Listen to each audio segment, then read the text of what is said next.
Ayan, hello po sa ating lahat. Kumusta? Sana ay nasa mabuti po kayong kalagayan. So, ayun nga po, no, napanood naman po natin yung part 29. So, pumapaldo na po, running 5,400,000. So, ngayon naman po, no, gusto nga po ni Edo na magkaroon sila ni Beyonce ng souvenir. So, totoo naman po talaga, habang nasa El Nido, Palawan, my God, kung lahat pwedeng puntahan na po kasi minsan lang po sila, no, nakapunta doon. Kita naman po natin, no, si Kalinga Prab, grabe po yung pag-aalaga niya sa kanyang mga key angels, no. Sinabihan pa niya nga itong si Edo na, si Beyonce, ganito, ganyan, diba?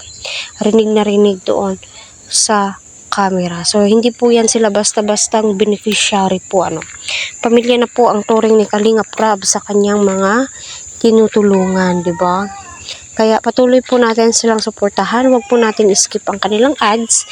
Para sa ganun ay marami pa pong kababayan po natin ang kanilang matulungan. So, unang-una, napakaswerte po talaga, no? Nung mga nandun, ramdam po natin na napaka-importante po talaga nila Beyonce, kasi alagang-alaga po sila ni Sir Ridsin, Sir Olive, Sir Gilman, Kalinga Prab, Edu, lahat. Yung effort po nila hindi po talaga basta-basta. Kita naman po natin, halos live po nila, nag-a-update po sila kung ano yung mga ginagawa nila, kumusta sila, anong ginagawa ni Beyonce, which is tayo mga supporters. Natutuwa naman po talaga. Lalong-lalo na kapag may update sa Jomcar, may update sa EDC, kumusta na, di ba? Napakalaking bagay na po yun sa atin bilang avid fan ng EDC at Kalingap serye. Ika nga nila, One Kalingap.